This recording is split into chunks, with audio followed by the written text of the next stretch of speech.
The year is 2069 in the future, and the weather is changing. All the meteorologists around the world are warning about the severe effects of global warming.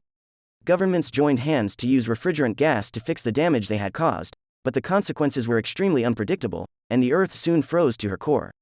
During that time, Mr. Wilford foresaw what would become of the future, so he ordered the construction of a great arc train that went around the world with 1,000 cars and one big locomotive. Only rich people who could fund the construction of the train had the opportunity to set foot on the most luxurious car, while the poor and miserable people, in the last 5 minutes before it started to depart, had to fight with the soldiers for a chance to survive, husbands shielding wives, wives shielding children, all in the hope of getting a slot on the train. They thought they would be safe here, but no, the rich people forced the soldiers to suppress them and throw all of the uninvited passengers off the last cargo. The small family only had time to hide their child and fight off the security guard as they arrived. Thanks to the effort and number, the destitute people were able to close the cargo door. Ever since then, the remaining poor folk live in the last car in darkness and poverty, signaling they are the button class in the hierarchy while the rich stay in first cars. Right now, the remaining survivors are waiting until 8 a.m. to receive their food. Anyone who had an opinion was beaten to a pulp. Unlike usual, today the soldiers only give them half of the normal ration, they are deliberately cutting it down to starve the poor. Each person now only got 1/10 of what they used to get. Half the ration is used to feed the tall and strong guys, and the other half is for the rats raised here. Layton, a survivor who led the Stern Army in the Fourth Uprising, but now everyone was very impatient because they had witnessed signs of food reduction by the top executive. They wanted to sterilize the people at the bottom to easily control the population. Layton really wants to form a network of insiders in the upper court. They don't really have any information about the ship's infrastructure, so it's very difficult to succeed. The lesson is that in the previous uprisings, countless people have died and 12 of the remaining people's arms were cut off. However, to the people who were worried about death, fear had taken over them, and the remaining revolutionaries all wanted to attack in groups without proper planning. Pike doubted Layton's willingness to fight for the cause, causing the dissatisfaction to spread.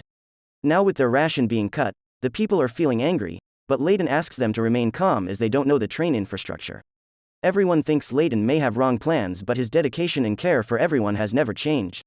Layton's lover explained that they could not wait any longer because the army is getting too old and weak by the day. If they don't start now, the soldiers may find out that they are planning for another revolution. Under the Lord's supplication and the old woman's singing, the army roared with spirit, ready to fight, and received the knife along with wishes and instructions. Old Ivan warns them to be very careful because it's not just a train, but an entire moving society that will never stop. Everyone was in a ready position with their weapon, but suddenly the plan changed when the hospitality department appeared.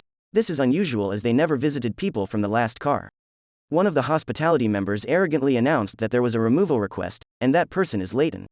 He was given a general examination, bathed in the presence of the guard, and was transferred to an area where he got to saw sunlight for the first time in 15 years in the wild landscape of the contemporary world. He was offered delicious bread dipped in eel soup by the head of the security department, led Brakeman Roche. The meal quickly got devoured by Layton without leaving a single drop on the plate. Of course, Layton knows that his meal is not free as they probably want something from him. They invited him because they wanted to handle a murder that had happened recently. Luckily, Layton used to be a detective that specialized in handling murder cases. The security guards here are all football players and models, so they have no expertise. Layton then asked for another bowl, but the answer was no. The two guards then lead Layton to the crime scene so he can have a look, but in the end Layton just told them to take him back to the tail, as he didn't want to be suspected of being a traitor, but was immediately grabbed by the guard who wanted to beat him up. Luckily, Melanie and Roche came just in time to stop them. Because this is the second case that has happened, Mr. Wilford wants to find the culprit quickly. The condition in exchange is that he will be allowed to ride every train car to help solve the case. Layton put forward two hypotheses. The first possibility is that this is a copycat case. The second possibility is that they arrested the wrong person. Layton immediately demanded an increase in food rations and moved everyone to the third-class car to live. The captain was angry because all the people below were just parasites who didn't buy train tickets. Melanie interrupted him and accepted Layton's condition, as he is the only homicide detective on the train.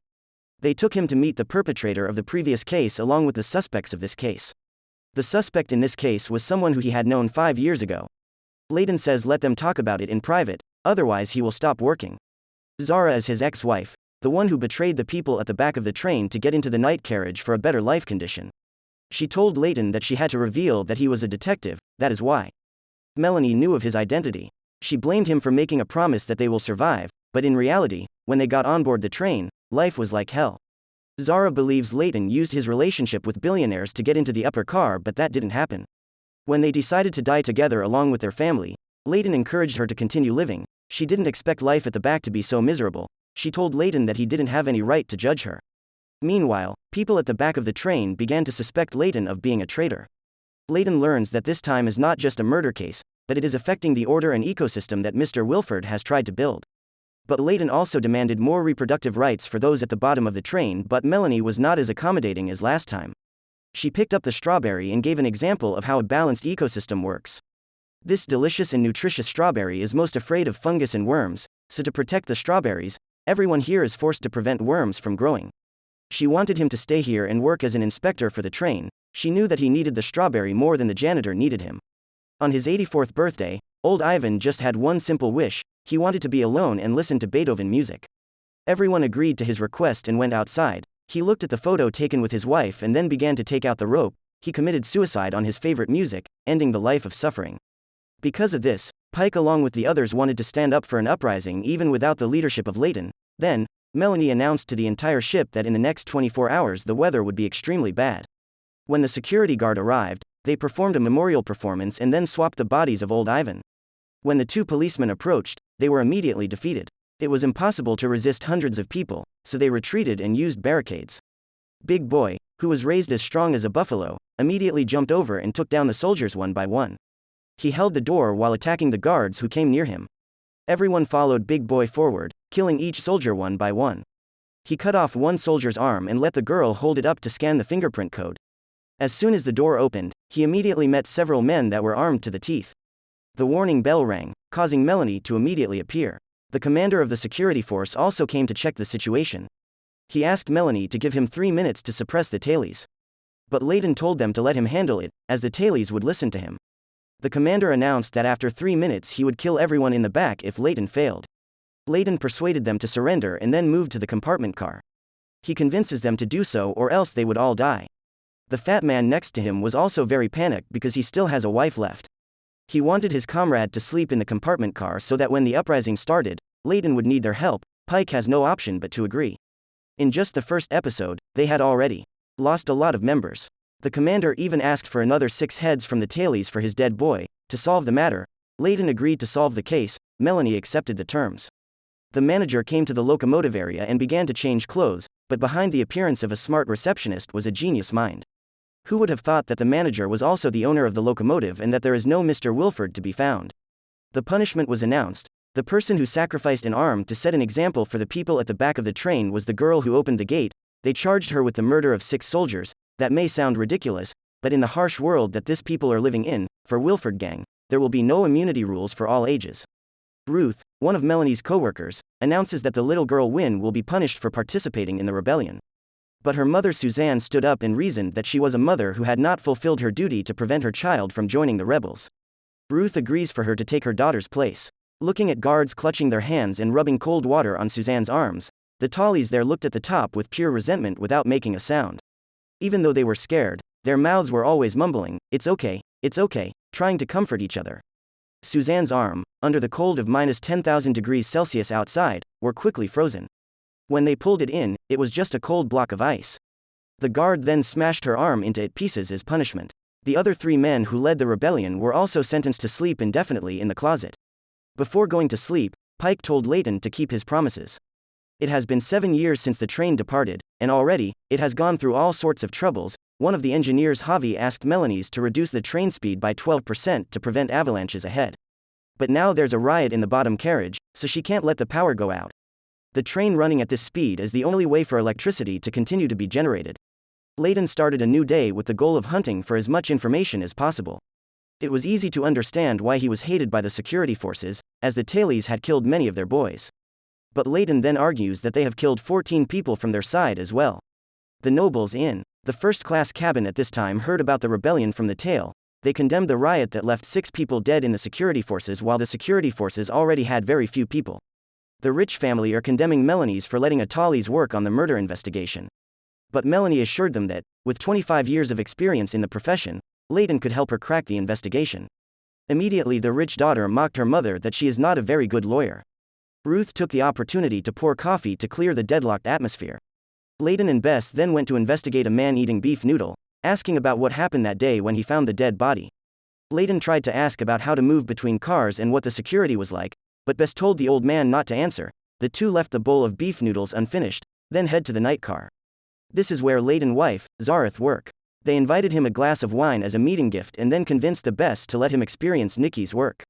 Layden thought that this was like a brothel, but it is not at all, but instead they act like a psychiatrist. Zareth began to hypnotize him to help him recall his memories from before the icy disaster struck. He felt everything around him from the trees to the sun.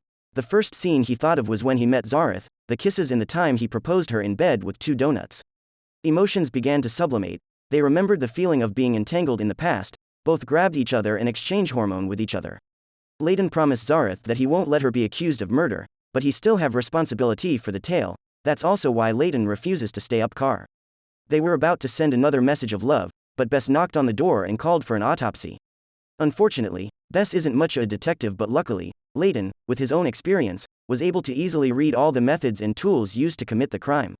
The easiest tool to do this is with a cleaver. The person who has the right to use those are the butcher who works on the cattle car. Bess still did not believe it and denied that cannibalism cannot happen on this ship. However, Layden told them the story that when they first got on the train, because all was so hungry that there was a cult of cannibals, so Layden and the rest of crew kill their leader. Layden along with other eat the cannibal leader heart so that no one would dare to say they were innocent. The two immediately went to the cattle area, but the people there insisted that they would not let them in unless accompanied by a notary. Even though Layden knew this would be an opportunity for them to destroy the evidence, he still had to accept. Melanie felt something was wrong. The train suddenly shook violently. The engineer observed that ahead was a landslide in the snow mountain. The snow avalanche was huge, so the impact was extremely severe.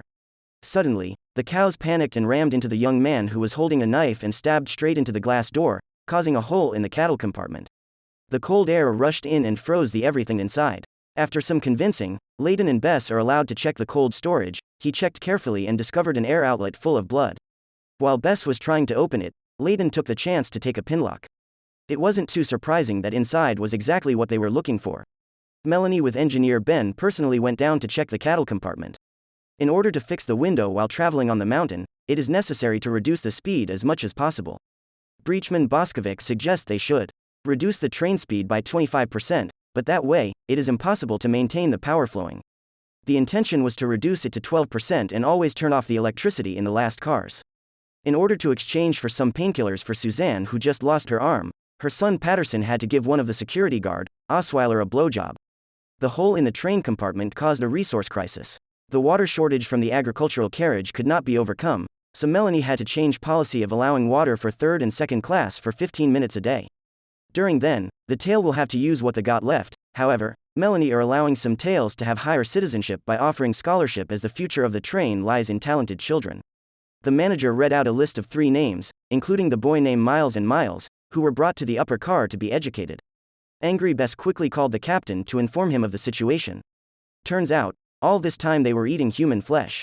The guard who passed by was disrespecting Latin was immediately beaten by Bess. Layden explained to her that the butcher were not the real killer, so there was no need for them to torture that young man. However, Bess is still confused as to why Layden want to go back to the tail instead of being third-class citizen to live a better life. Layden immediately objected, saying he is still a cop and most of all he wanted to return to the people at the back of the train. In the evening, after returning to the prison, he pooped out a pen to write down on a small piece of cloth what car he has went through that day. Only after the guards did a final check did he dare to open the door. He went out and ticked every box he saw and then left the cloth. He tried to buy time so that his friend could pick it up. At the tail of the train, Miles decided to say goodbye to his mother and go to the upper car. Even though he was small, he knew that he needed allies in all the upper cars to help his people. He promised his mother that he would meet again when the time comes. Melanie personally came down to preach the merits of Great Wilford to Layden, that he has worked 21 hours a day, the guy who maintained order. But Layden think it is just an excuse for people like them. Cause now Layden knows that the victim, Sean Wise, was actually Wilford Rat. Melanie admire Layden for being perceptive, but also threaten Layden that the only reason he is still alive is because Wilford still needs him. To boost the morale of the staff on board the train, Melanie sent a letter of encouragement to everyone on behalf of Mr. Wilford. Back to the murder case between Layden and Melanie. Although Layden requested to see the witness of the first murder, Melanie refuses as she is still unconscious. Layden then asks about what Sean Wise did for Wilford. Roche explains that Sean is the one they sent to keep taps on the black market. His mission was to track a drug that was wreaking havoc on the third class called chronol. Layton informs them that chronol is not new, in fact people from the tail have been using it for 2 revolutions now. Layton even reveals that one of Roche's boys, Oz, is trading blowjobs for chronol. After listening, Roche really wanted to slap Osweiler's neck for being a little shit. Layton told Roche not to go first since he was now the one in charge of investigating the case. They entered while Oz was bragging about his success in suppressing the people at the tail. Layton spoke up while Roche told the rest to piss off. Oz tries to punch Layton but Roche grabs him by the neck and slaps him in the head, forcing Oz to reveal the drug supplier. Oz said he got them from confiscated goods, and he traded chronol for the woman who just lost her arm. Of course, no such thing happened. After the information that Oz was questioned by Roche reached the ears of the drug dealer, he sent someone to drag him to question him. Oz says that he didn't spill anything but Layton is onto them. To make sure Layton's ex-wife did not know the truth about Wilford, Roche personally came to interrogate her, but thanks to Zara's calmness, Zara finally overcame the confrontation. The Folger family questioned Melanie that Wilford was creating entertainment to distract from the resource crisis as well as the riot at the tail. She reiterated that this train was built by them and that the Wilford was responsible for managing it and keeping it peaceful. Fortunately, her family seems to be in a good mood, so the Folger wife decided to keep quiet, for now. Layton was curious and asked if Roche ever met Mr. Wilford. Roche said they shook hands a few times before boarding the train, but the engine has biometric fingerprints so only Melanie has access to it. Bess came to inform that Nikki had regained consciousness, so they went to her immediately. At the same time, Melanie and engineer Ben encountered another problem as the repair progress was slower than anticipated, leading to further power cuts. The battery must be concentrated there to provide temperature. Ben proposed a solution to remove the last car to minimize the weight on the locomotive and transport the people at the tail to the third-class car. Melanie immediately objected because it would cause a civil war in third class. At this time, Melanie also received a phone call from Bess' lover, Jinju, who informed her that the investigation team is coming to meet Nikki. Nikki's condition now hasn't fully recovered, but Layton wants to find out the truth quickly. They thought it was normal, but it turned out to be true. Her teeth were black and rough. This was a sign of using chronol. In front of Melanie, Layton predicted that the doctor had been using chronol as their suspension drug. Dr. Klimt has no choice but to admit that he was giving chronol to Nikki as a painkiller. As for the fact of how people make chronol, the doctor didn't know anything. Layton discovered Miles' hair on his desk and got mad, thinking that they had harmed the boy. Luckily, Melanie explains that Miles has been chosen to be an apprentice, so they have to cut his hair. Meeting Miles again, the boy told Layton about the new life that he is experiencing. Layton believed that he would become a capable engineer in the future. Miles hugged him and promised to try his best in helping the Tails. Tonight's competition night is a golden opportunity to find the drug dealer, and Melanie assigns Bess for the task of watching over and supporting Layton.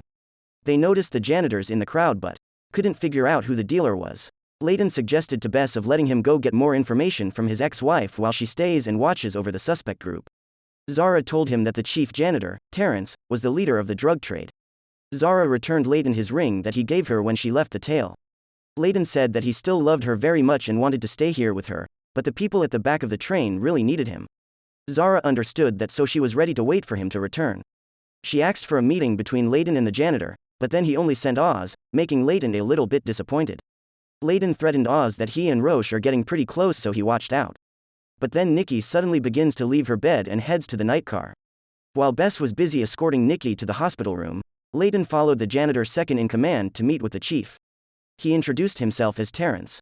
Before becoming the chief janitor on this train, he was just an assistant janitor.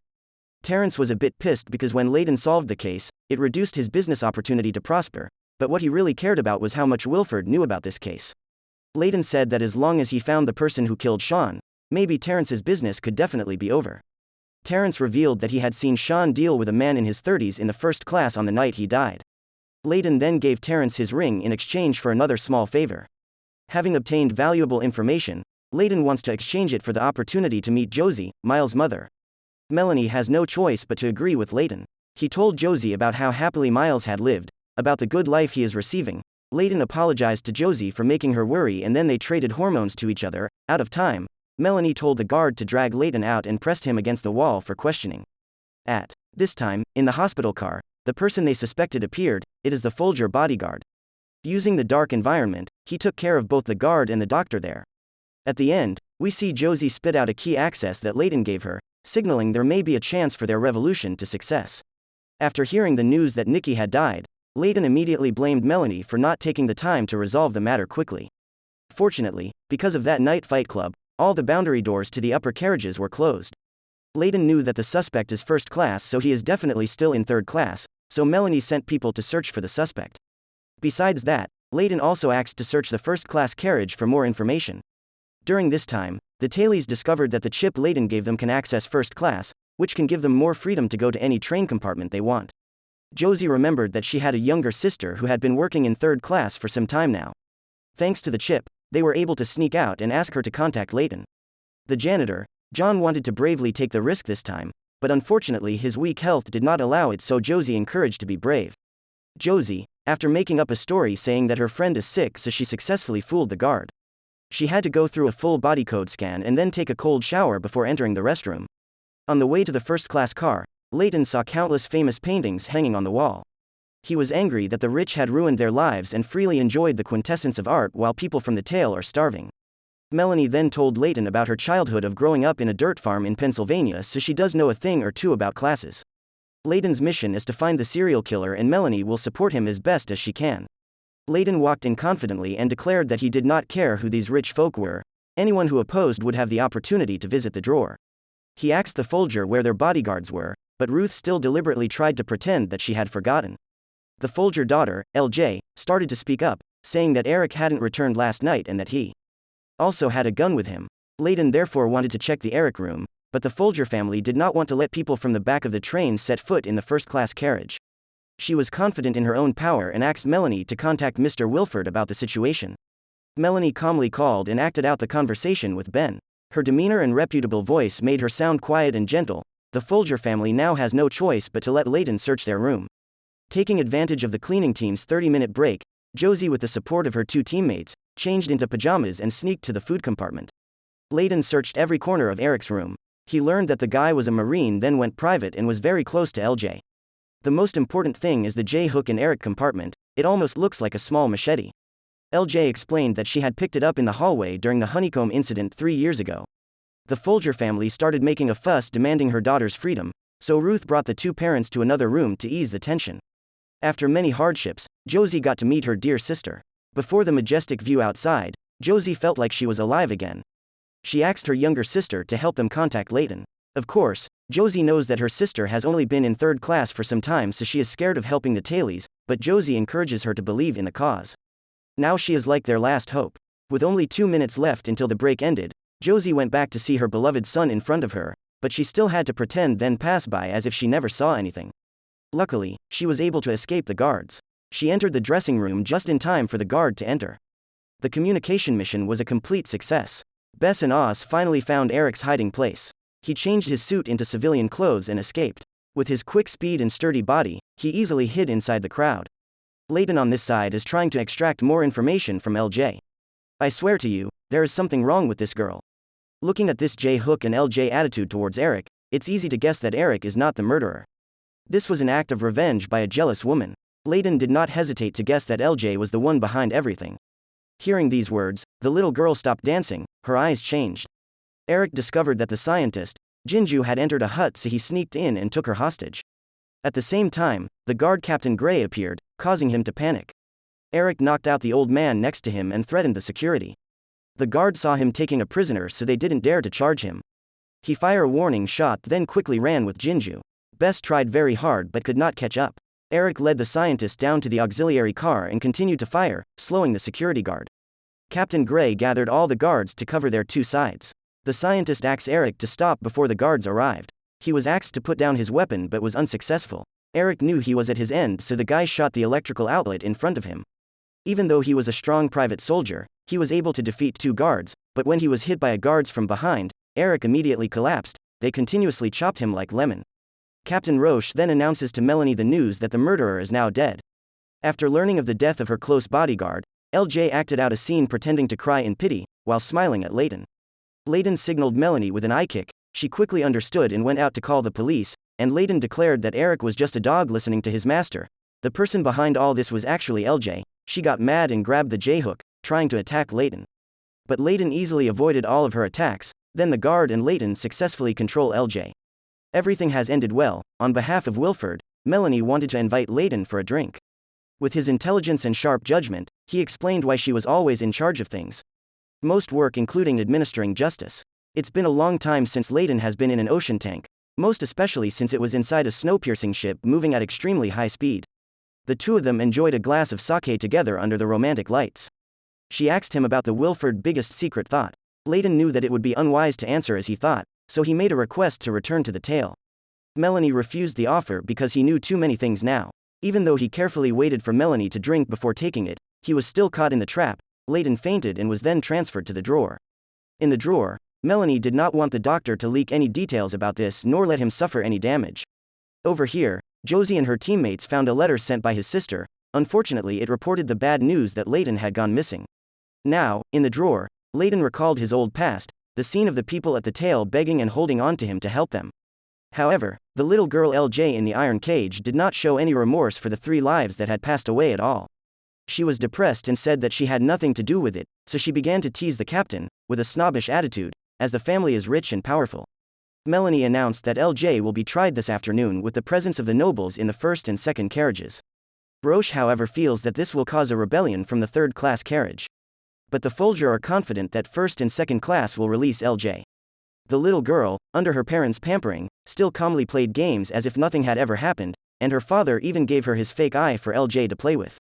The first move to show the resentment came when the third class had started. They mixed in and offered the first class a plate of bugs crawling on a pile of dung. Melanie immediately went to meet with Ms. Audrey at the night car. She seemed extremely resentful because the lives of 3 people in the third-class carriage were left to the first and second to decide. Audrey pointed out the rules that Wilford stipulated on the train and threatened Melanie on behalf of third class. Each car has a representative who will act as a jury. The third-class car is the center connecting all the systems and is the largest class. If they rebel and strike, this whole train will immediately go into ruin. Melanie tried talking to the 2 engineers about this issue, and Javier immediately objected as the Folger family has tremendous power over the train.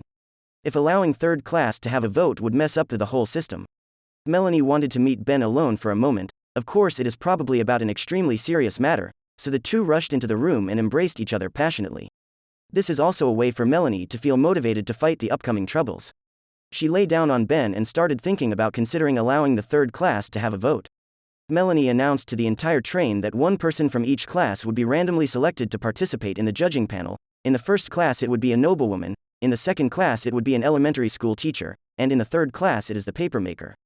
Taking advantage of the resting time, Josie waited to hear the knock on the door as signal. They exchanged clothes and promised to meet again during the upcoming break. Josie will have to find the cleaning lady and then ask for Terrence's help to have a chance to look for Layton in the drawer. Meanwhile, the Folger family are feeling unease, but the husband encouraged his wife to rest and assured that they will win because he had planned to get people to persuade the elementary school teacher to save LJ. The first time Josie went to a strange market, she had to struggle for a while to get to the labor area. As soon as she looked into the bucket of butterflies, the cleaning lady held a knife to her neck and took her away. Having just met Terrence, Josie told him about Layton being locked up in the drawer and needed his help. Fortunately, Terrence is free that day, not to mention, because of the trial, security forces around the drawer car will be extremely thin. LJ father and the other rich family seriously sat down with Commander Gray to complain about Wilford keep changing the rules just because of some third class.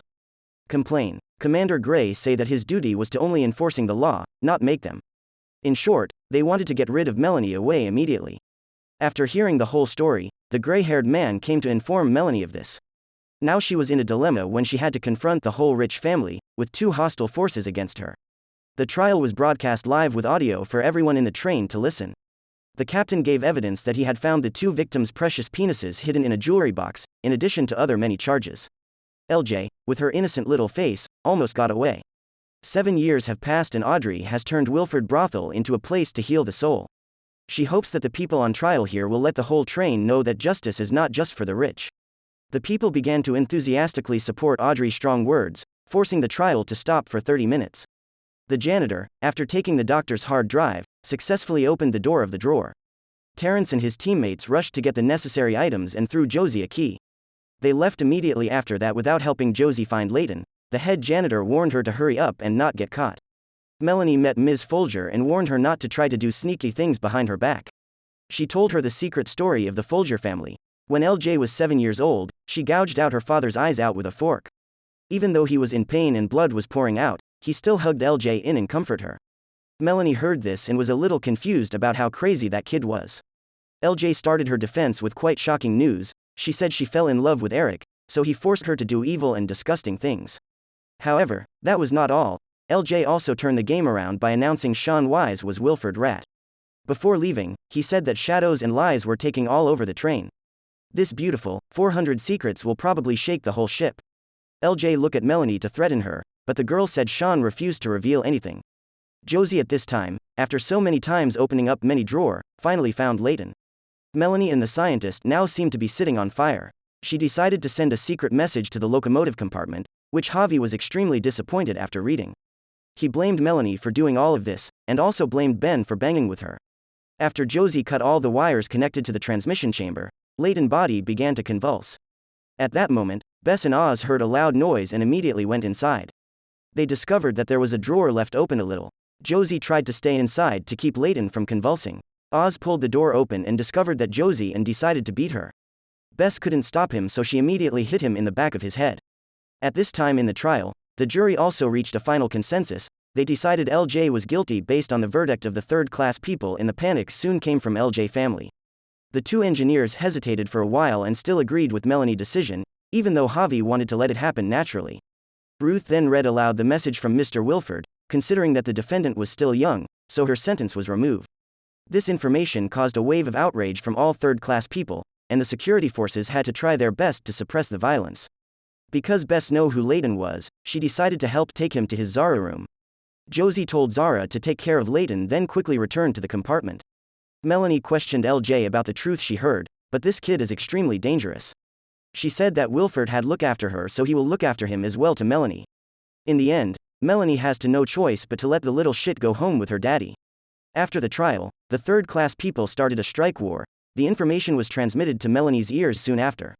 She definitely couldn't let this happen. The third class wanted the balance of power to tilt in their favor, so Melanie let them know who had the power here. After a night of searching, the police officer returned to sleep comfortably. There seemed to be something extremely strange about him. After a period of coma, Layton finally woke up. Zara asked him why Layton was taken to the drawer. He suddenly got angry and shouted at her, blaming her for making him leave the tail of the train to solve the case. I thought that after Zara slapped him, she would denounce Layton, but no, the more important thing was that Melanie and the guards had arrived to deal with the third-class strike. Anyone who opens their mouth to explain or mock her gets a good beating. Melanie declares that they are all hitchhikers here, so they should be reasonable.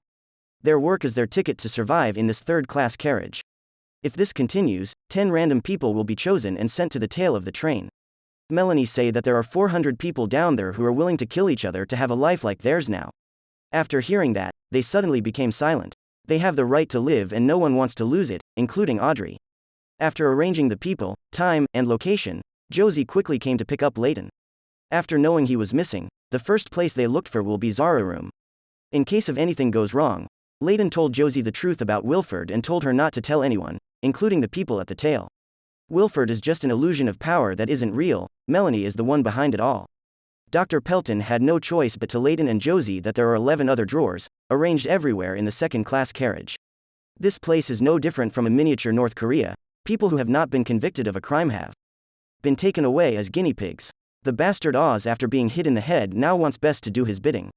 He threatened her that if everyone knew about this, her life would be destroyed. Even the scientist Jinju would abandon her. The two then head out to do guard duty. Oz went to the papermaker to ask about who organized the strike. The old man tried to keep it a secret, but because he was harassed, he had no choice to dispel it. He revealed that the name of the person staying in the night car was Clay. During this time, Melanie also learned about the electrical failure of the train. A short circuit caused the motor to heat up, leading to the train's brakes jamming. Layton always doubted the reason why Dr. Pelton decided to help him and Josie. It was difficult to believe, but the reason she helped them is because she is on Melanie blacklist too. While Breachman Boskovic was teaching children about the train, Melanie arrived to inform him of the train damage. Before leaving, Boskovic reiterated the eternal lesson of gratitude to his beloved Mr. Wilford.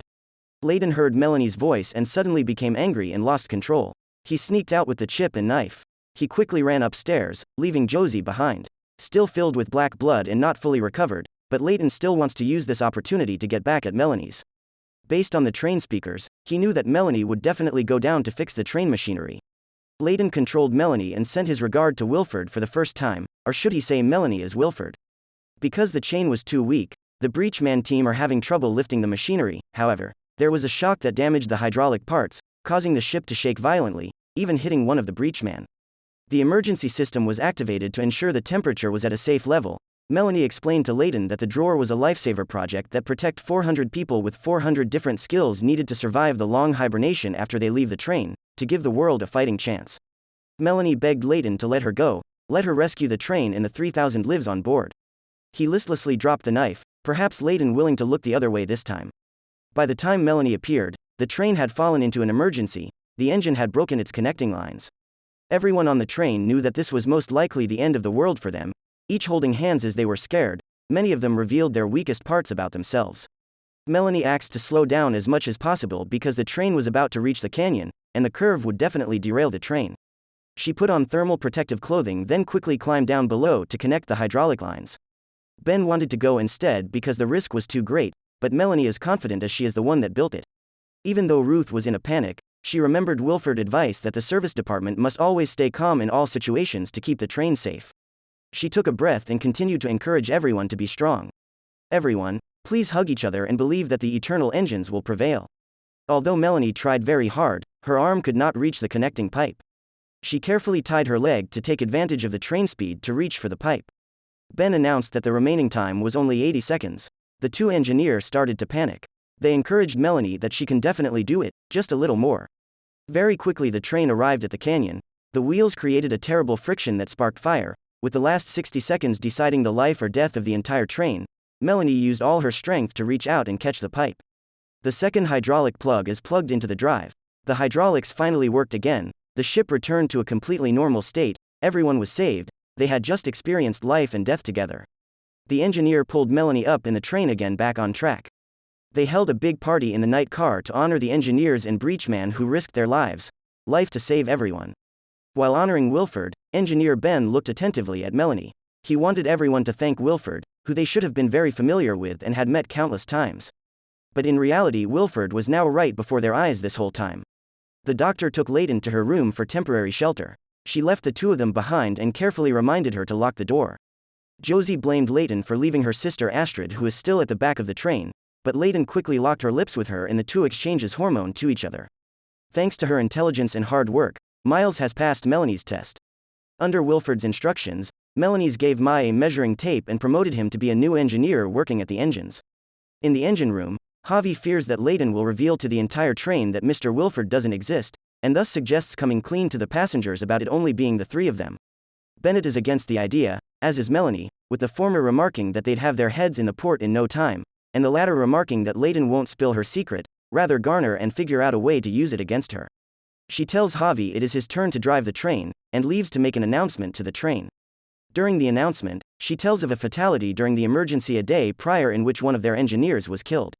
In return, Miles will be selected as an apprentice as a Snowpiercer custom.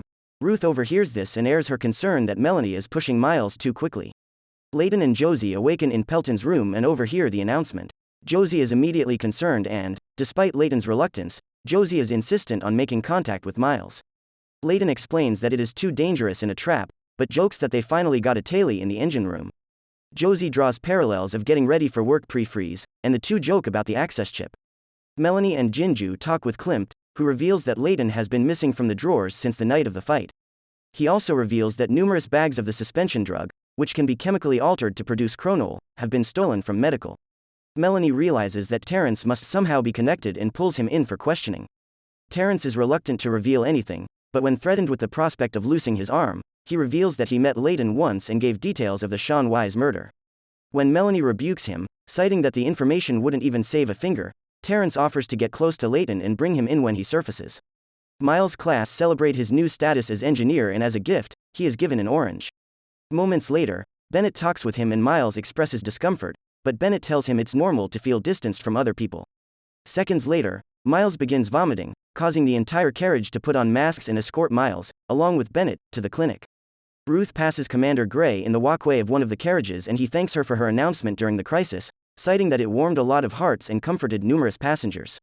The conversation continues, and Gray asks if she would like to get dinner later in the day, and Ruth agrees. Layton is brought to the night car where he asks Audrey for help speaking with some of her connections. She is reluctant to help him, citing that he is asking people to join a revolution, but Layton is able to convince her that he has a plan, but needs Audrey's assistance to move third. Layton reveals that he will tell everything he knows to the key people Audrey trusts. Arriving at medical, Miles is taken into a separate room by Pelton, but Bennett insists that the blinds remain open in a guaranteed field of vision at all times. Inside, it is revealed the doctor assisting Pelton is Josie, Miles' mother. Josie explains that the revolution is happening, and that they have to be apart a little longer.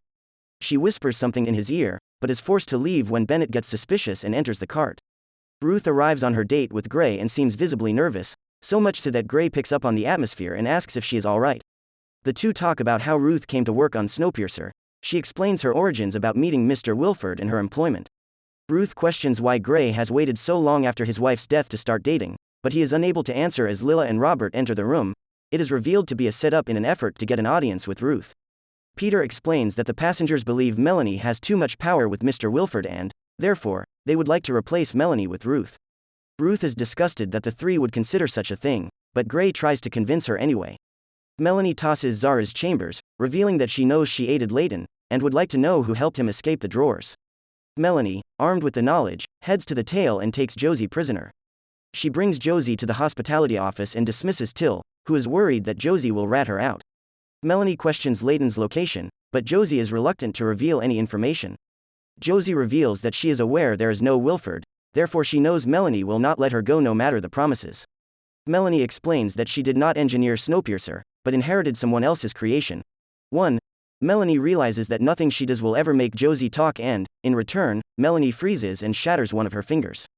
Layton holds a meeting with those Audrey trusts, which includes Jakes Carter, Winston, Astrid and Dr. Pelton, and reveals that he figured out what everybody already thinks about Mr. Wilford.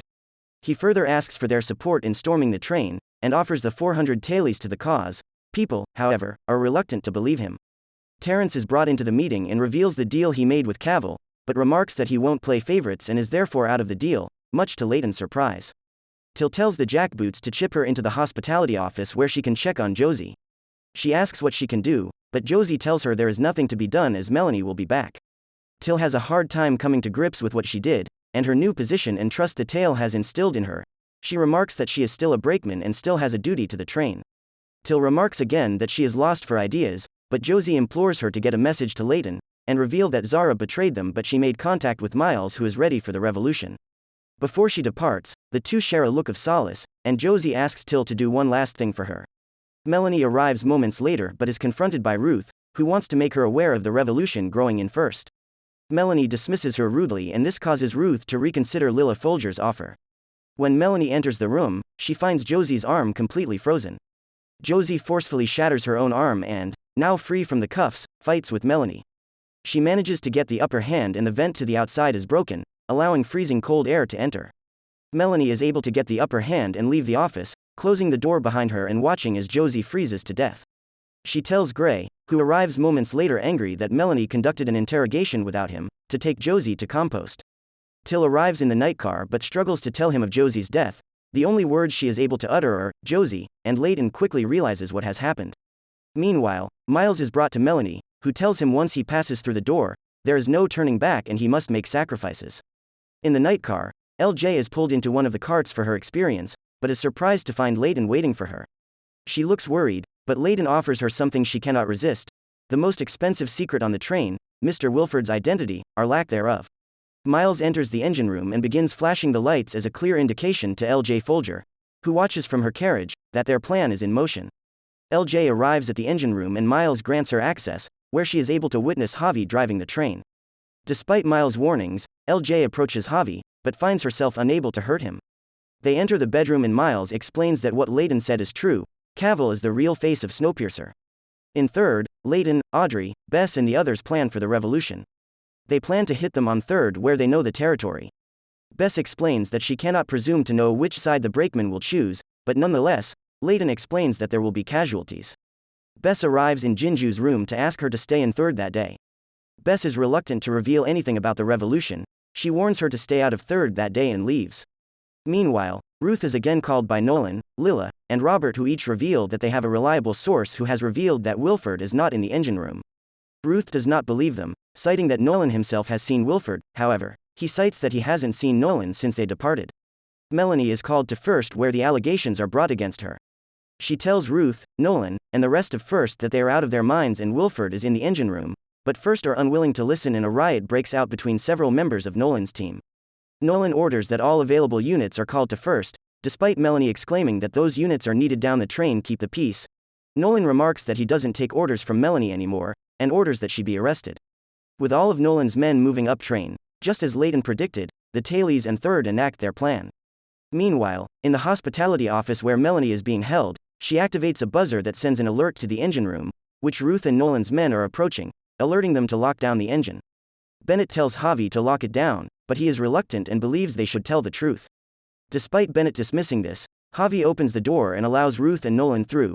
Bennett stops him before they are able to enter through the final door, however, and when asked, Javi tells Ruth that Wilford has been dead since departure and that Melanie is running the show. She took the train from Wilford. Ruth looks around Melanie's room, heartbroken and betrayed by the recent revelation. Nolan asks if she is alright, and Ruth explains that she feels stupid for not realizing that Wilford has been dead since departure. Nolan consoles Ruth as she questions what will become of Snowpiercer. As the patrols begin moving up train, the tail sets in motion Layton's plan. Layton is brought up train by Bess, who orders that the door is opened. As the guard tries to confirm with management that Layton be moved, the Tailies cut the communications and Bess knocks out the guard. Bess removes the handcuffs, having secured access to and from the tail. The tail is ecstatic to see Layton has returned to free them, but Bess does not receive the same treatment, and is met with resistance. Layton announces that Bess is one of them and that she can be trusted despite their reservations. Layton announces that today is the day the march and, more importantly, the day they remember those they have lost to the tail. Following disconnecting the communications line, Walter and Lights attempt to return to the tail. They're intercepted, however, by Oz and the rest of the Breakmans, who question what Walter is doing. He attempts to cover his tracks, however, but fails when Oz recognizes Lights from the tail. He orders that the Breakmans call Nolan and request his jackboots up train, but when they try, they find that the lines have been cut. Oz orders that they go on foot. Murray and Miss Audrey arrive at medical where they converse with Henry. Henry opens one of the drawers and it is revealed that Strong Boy, one of the Tailies, is found inside. The brakeman arrives at the Folger carriage, where he reveals that the Tailies are up to something. At that moment, Nolan realizes that the Tailies are distracting them as they squabble over Wilford. Nolan orders that all his men move down train. Meanwhile, Ruth approaches Melanie, citing that she feels betrayed by Melanie and her lies over the numerous years. Ruth questions if Melanie was laughing at her all of the years, but Melanie reassures her that their friendship was real. Ruth questions what happened to Wilford and Melanie explains that Wilford never believed humanity could be saved, therefore she took the train that she designed and left Wilford trackside to die. Ruth has trouble believing Melanie, and reveals that she is to be executed the following day in an attempt to restore order. Layton, Bess, and the Tailies march forward where they are informed that the jackboots and brakemen have gotten wind of their plan and are forming in third. Bess and Layton approach Roche and the brakemen, asking them to step aside given the fight is not with them. Roche tells the brakemen to hold the line, assuring them that the tail is lying about Wilford. Despite this, Layton and Bess are able to convince Roche that they are telling the truth, and Roche orders the brakemen to stand aside and allow the tail passage. In the subsystem, Nolan and the jackboots prepare to flank the tail. Unbeknownst to them, numerous Tailies lie in wait with ballista, resulting in numerous jackboot deaths. Nolan orders that they continue pushing as he takes a team to flank them from behind. When Nolan and his team pass through the nightcar, however, they are met by Bess, Layton, and numerous Tailies who attack the jackboots, causing huge casualties on both ends. Realizing that they are close to defeat, Nolan orders that the jackboots fall back and enter retreat. Moments later, the jackboots return and throw tear gas into the nightcar, forcing Layton to order a retreat. Numerous Tailies are left behind as Layton orders the door to the nightcar sealed. Meanwhile, Pike is pulled from the drawers by Ruth and Nolan. Pike reveals that Layton is an idealist and will not take the defeat well. Pike advises that they keep pushing to see Layton break. Melanie is thrown into a makeshift prison with numerous rebels from the tail and third. Inside, she talks with Santiago, who asks if she is the one Layton told them about, Melanie Cavill. She confirms the Santi's suspicions and later asks if it is true that there is an ocean up train. Melanie confirms again, remarking that it is beautiful. Meanwhile, she narrates that she believed she could end the myth of Wilford revolutions prior, but the train and its order demanded otherwise. During the conversation, Melanie is left startled when jackboots arrive and take Walter away. He is killed moments later via frost inhalation. In First, the Folgers, Nolan, and the remainder of First discuss Nolan's approach to neutralizing the revolution. Nolan suggests gassing the rebels, however, Javi raises the fact that this could spread throughout the train and harm innocent civilians, but Nolan, however, has no issue with this and suggests they proceed anyway. Ruth brings up the issue of Melanie, citing that her future should be publicly decided in a public dethroning ceremony. Whilst Ruth wants to follow official regulations for handing over power, Lila is opposed, and remarks that the revolution should be stamped out before Snowpiercer falls apart. In the engine room, Bennett watches the CCTV footage which shows Miles granting LJ entry to the room earlier. Bennett explains that Miles has put them in an increasingly difficult situation that they may not be able to escape from, and orders that he sits still and doesn't touch anything. Bennett meanwhile attempts to repair a hidden radio in hopes of contacting Melanie. He explains to Miles that it's a comms backup and, if Melanie is out there, she will know to use it. In third, Pike and Layden meet again for the first time since Pike was suspended in the drawers. Pike asks to talk with Layden and, when he does, he reveals that Nolan plans to gas the whole train and does not care about the casualties. Layden is reluctant to believe him but has no choice when Pike reveals that he made a deal with Commander Gray in return for fresh food and clean clothes. If Layden accepts, the tailies will return to the tail but he will be executed. Pike gives him 1 hour to consider the deal put forth. Miss Audrey, Bess, and Layden discuss the deal put forward, and the three of them agree that there will be no surrender. Audrey pleads with Layden to talk with Zara as it may be his last chance, but Layden is visibly conflicted. Nolan questions if the door to the engine can be opened, but Javi reveals that Bennett is loyal to Melanie and will hold out for as long as possible. With this, Nolan remarks that Javi should try before he slaughters the lot of them. With this, Javi leaves down train to override the door. Nolan enters Melanie's room to find Ruth trashing the place. She is extremely annoyed at Melanie's collection of Wilford's tools, journals, and audio recordings. Melanie pleads with Jackboot Clifford to free her as she is brought into a separate room to be iced. He dismisses her, however, and straps her into the chair regardless. Melanie squirms in fear of death but is relieved to find Javi standing before her, who releases her from the chair moments later, citing that he will help her escape. He helps her into the subsystems and wishes her well. Below, she meets with Jinju who remarks that they should head up the train and rally the support they have left to help them. Melanie disagrees, citing that First is lost and that she needs to head down train. Melanie finds it difficult initially to evade the jackboots and navigate the train undetected but resorts to moving throughout the train via the ventilation shafts. Layden talks with Zara, who questions what will become of their relationship and, more importantly, the train.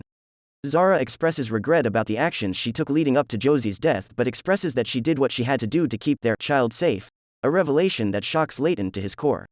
Layden leaves moments later bemused by the situation and conflicted in his response. It is clear the revelation changes Layden's plans, and he removes the symbol of the rebellion from around his neck. When Till approaches, Layden tells her that it is over. Much to Till's dismay, Layden surrenders to Pike moments later. Pike returns to First to alert Nolan, Ruth, and the Folgers that Layden accepts their deal. They are ecstatic, but there are questions surrounding whether the acceptance is a trap.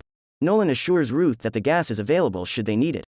In continuation with her scheming, LJ attempts to convince Robert and Lila to attend the assassination of Layden, remarking that they should not allow Ruth and Nolan to steal all of the appreciation. In the engine, Miles asks Bennett why the tail is kept dark and cold given the engine is eternal. Bennett explains that it is complicated and, despite being eternal, the output of the engine is limited and there is only so much heat and light to go around. Miles remarks that he understands perfectly well. Their conversation is interrupted by static over the comms line and although Bennett tries to get a message through it becomes clear that it is just interference. Melanie exits the ventilation shafts into an agricultural cart to find she is surrounded by Layden's people. She is taken to Third where she proposes that she help Layden take over the train. He is reluctant to believe her at first, but she explains that they can separate the cars containing the jackboots, thereby wiping out their entire army in one move. Layden is reluctant to believe her, but Audrey and Till agree that they have no other option. Enacting their plan, Melanie radios Bennett on the comms backup and asks how far they are from Fremont Junction, as this is where they will separate the carriage. Melanie takes Layden to the safety release, but tells him that they will need someone on the other side to release the other safety. Layden tells her that he can do it, but will need more help. With this, Till returns to the brakeman's carriage much to Rock's dismay, who is reluctant to believe Melanie has crossed over to the Revolution side. In First, Ms. Gillies meets with Martin Colvin, who asks if they're still in agreement to proceed with the plans. Gillies assures him that their proceeding is planned in an effort to keep the Folgers out of power. Under the table, Martin hands Gillies a handgun and she leaves the table. In Third, Melanie cuts out her access chip and hands it to Layden, citing that it will grant him access to the safety release and every door on the train. Layden assures her that if they survive the business between the two isn't finished. They're interrupted by Roche who questions if there is a possibility that the train won't reconnect. Melanie admits that this is possible, but not likely. Roche takes Layton in as planned, where he signs the declaration of surrender and is taken through to announce his surrender to the train. In the subsystem, Roche pulls a gun on Nolan and tells him to remove Layton's cuffs, which he does. At that moment, Melanie releases the link at the rear of the train. The Folgers immediately realize that Third is not the target, they are. In the subsystem, a fight between Layton, Nolan, Roche, and the jackboots ensues. Layton is able to gain the upper hand when numerous tailies from medical arrive. Layton arrives at the link release but is unable to pull it when he notices numerous hostages in the car to his left. Bennett and Miles sit anxiously in the engine as Layton tries to help those captives before pulling the release. Layton apologizes to the others as he is unable to find the keys to the cuffs, and is forced to pull the safety release and cast the tailies into the freeze. Lilla, Robert, and the jackboots panic as they watch the two halves of the train reattach without them. When the halves join together, Bennett and Miles are ecstatic, but the same is not said for Layton, who rebukes Melanie for not telling him that he would have to cut off the prisoners. She remarks that they must live with the choices they make, but the train is his. Melanie makes an announcement over the PA of Snowpiercer in which she officially relinquishes control of the train to Layton and explains that she is deeply sorry for all of the choices that she made. Moments later, she is seen in the engine, wherein she tells Bennett that she has one more thing to do before returning to her job as engineer and locking herself up in the engine. Layton and Miles talk and Layton reveals to Miles that they lost numerous tailies in the revolution, including Josie. Both Miles and Layton are upset about this, but Layton tells him that they should stick together in order to get through the hard times ahead. Addressing the train, Layton tells the passengers that the brakemen and rebel army are in charge until they can elect a representative government to govern. He makes it clear that the train is owned by the passengers moving forward, however, and not by a dictatorship. Ruth is angry at Layton's comments and expresses the thought that things will fall apart on Snowpiercer without order. Layton tells her that the passengers want to see change, not order. Roche tries to convince Ruth to show Layton support from hospitality. However, Ruth admits that she has lost faith that hospitality can keep the train in order. LJ arrives in her carriage to find Pike has assumed control and is running a pseudo-brothel and party house. Terrence is present. LJ pleads with Pike to leave, but he laughs, citing the carriage as his now, and throws her out of the door, where she begins to cry. In the engine room, Javi questions the signal being received on the comms backup. Bennett explains that it is a GSEC wireless, but Javi is reluctant to believe it, citing that he was under the impression they stopped numerous years earlier. With this, Bennett becomes increasingly visibly worried when he notices something on the screen, but hides it from Javi. Melanie visits the night car in an attempt to find solace with Miss Audrey. Inside, she and Audrey talk about Melanie's feelings and her deepest regrets. Although it becomes clear that Melanie regrets the things she did to stay in power, her greatest regret is leaving her daughter behind in the freeze before boarding Snowpiercer. Melanie breaks down in front of Audrey and is consoled by the latter.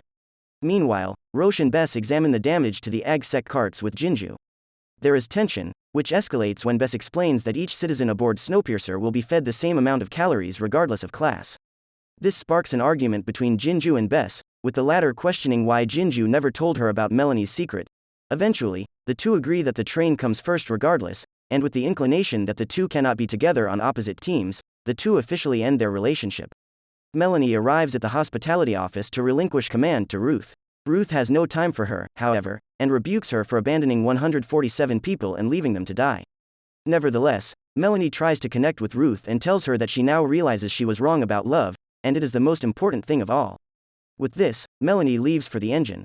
In the engine, Javi tells her about the signal they're receiving and Melanie believes it to be survivors. Despite their advanced technology, they are unable to pinpoint what the signal is, but Bennett suggests they slow the train to keep in range. Melanie agrees, but remarks that they should confer with Layton given he is now in command. Layton is dealing with an issue with looting downtrain when he is called to the engine by Bennett. He arrives, and Melanie explains that there could be survivors and they either slow to check out the signal, putting them in a further energy deficit, or speed up, possibly missing the signal for another entire revolution. Layton decides that they should slow in an effort to save the survivors if they're out there. While slowing down, they notice that the signal is coming from another train branded with the Wilford Industries logo. This confuses Layton, but Javi quickly explains that it is a prototype engine, Big Alice. Melanie is quick to explain that it could only be Wilford aboard, which worries Layton, who is warned by Bennett that Big Alice will switch tracks at the next junction and join Snowpiercer. Layton leaves the engine to gather troops to prepare for a possible boarding by Wilford. In first, people quickly become aware of Big Alice approaching and seek answers from Ruth, who makes them aware that Wilford is back. Despite the confirmation from Ruth, people question how it is possible, and she remarks that if anyone could survive the freeze it would be him. With this, Ruth organizes a welcoming party for Wilford and announces that they're heading for the tail. Back in the engine, Bennett warns Melanie that Big Alice is going to catch them despite them advancing to full speed given her small size. With this, Melanie orders they maintain full speed and hopes Snowpiercer can hold the distance. Snowpiercer is unable to hold its distance, however, and Big Alice catches them, locking on at the tail. Moments later, Big Alice begins uplink with Snowpiercer and Javi fears that they will be locked out of the system should Wilford succeed. Melanie decides the only way to save them is to cut the feed by hand. At the tail, Layden gathers soldiers and brakemen to greet Wilford, but is shocked when Ruth arrives with her welcome party. Layden tries to shut her down, but Ruth pulls a gun on him, citing that she is the welcome party. Layden is able to convince her that they will greet Wilford together with open arms, and this is enough for Ruth to put down her weapon. Melanie and Bennett gather supplies to cut the uplink feed, and Bennett suggests they should let Wilford board as he has supplies Snowpiercer needs to survive. Melanie realizes that Bennett knew about Big Alice all along, and questions Bennett about this, who confirms her suspicions. With this, Melanie cuts Bennett's oxygen supply, rendering him unable to leave the train with her, remarking that she will not put her faith in Wilford again. Melanie is able to make her way to the end of the train, but when Wilford forces Snowpiercer to come to an emergency stop, Melanie is thrown from the train. Back in the tail, the door between Snowpiercer and Big Alice is opened by force. A girl stands on the other side, announcing that they have 13 minutes to agree to surrender or they will freeze to death. When Layden asks who the girl is, she reveals that she is Melanie's daughter, Alexandra Cavill, much to everyone's surprise.